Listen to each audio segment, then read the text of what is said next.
নমস্কার বন্ধুরা, শিক্ষানিবিড় চ্যানেলে তোমাদের সকলকে স্বাগত জানাই। বন্ধুরা, নেতাজি সুভাষ ওপেন ইউনিভার্সিটি থেকে এই মুহূর্তে একটি গুরুত্বপূর্ণ আপডেট চলে এসেছে। এর আগের ভিডিওতে শিক্ষানিবিড় চ্যানেলে আমরা নাম্বার ট্রান্সফার সম্পর্কিত বিষয়ে আলোচনা করেছিলাম এবং কিভাবে অফলাইনে এবং অনলাইনে আবেদন করতে হয় সেই বিষয়ে আমরা জানিয়েছিলাম। তবে এই ভিডিওতে আমরা পরিষ্কারভাবে জানিয়ে দিয়েছিলাম যে অনলাইনে নাম্বার ট্রান্সফার প্রক্রিয়া এই বছর এখনো অবধি শুরু হয়নি, কিন্তু আজ জুন মাসের 4 তারিখ ইউনিভার্সিটির তরফ থেকে অফিসিয়াল নোটিশ দিয়ে দিয়েছে তোমাদেরকে অনলাইনেই নাম্বার ট্রান্সফার করার জন্য আবেদন করতে হবে। তোমরা দেখতে পাচ্ছ Netaji Subhash open university department of controller of examination, অর্থাৎ এক্সাম ডিপার্টমেন্টের তরফ থেকে নোটিশ প্রকাশিত হয়ে গেছে। এখানে ডেট দেওয়া রয়েছে 4/6/2024। ইউজি এবং বিডিপি স্টুডেন্টরা, তোমরা যারা ফাইনাল ইয়ারের পরীক্ষা দেওয়ার পর একটি পেপারে ফেল করেছো, তোমরাই শুধুমাত্র নাম্বার ট্রান্সফার করার জন্য আবেদন করতে পারবে।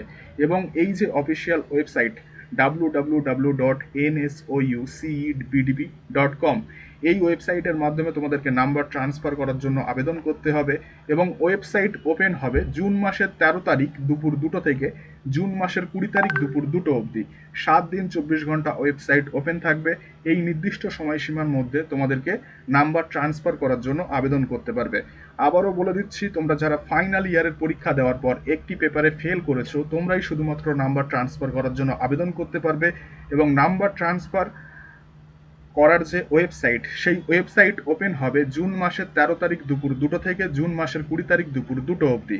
এবং একটি পেপারের জন্য তোমাদেরকে 650 টাকা পেমেন্ট করতে হবে। এখানে দেখতে পাচ্ছ ইউনিভার্সিটি থেকে বলে দিয়েছে 650 টাকা তোমাদেরকে পেমেন্ট করতে হবে। ডেবিট কার্ড এবং ক্রেডিট কার্ড অথবা নেট ব্যাংকিং এর মাধ্যমে তোমরা এই টাকাটা অনলাইনে পেমেন্ট করতে পারবে। আর এই যে অফিসিয়াল ওয়েবসাইট লিংক, এই ওয়েবসাইট লিংক আমরা ডেসক্রিপশন বক্সে দিয়ে দিচ্ছি। 13 তারিখ দুপুর 2টো থেকে যখন নাম্বার ট্রান্সফার প্রক্রিয়া শুরু হবে, আমাদের শিক্ষানিবিড় চ্যানেলে ভিডিও দিয়ে দেওয়া হবে কিভাবে তোমরা নাম্বার ট্রান্সফার করার জন্য আবেদন করবে। স্টেপ বাই স্টেপ ভিডিও আমরা পোস্ট করে দেব। অতি অবশ্যই এই খবরটি তোমাদের বন্ধুদের সঙ্গে শেয়ার করে দাও, তারাও যাতে জানতে পারে যে ফাইনাল ইয়ারের পরীক্ষা দেওয়ার পর কোনো একটি পেপারে ফেল করলে আরও 1 বছর এক্সট্রা সময় নিয়ে পরীক্ষা দেওয়ার কোনো দরকার নেই। নাম্বার ট্রান্সফার প্রক্রিয়ার মাধ্যমে তোমরা পাশ করে যেতে পারবে।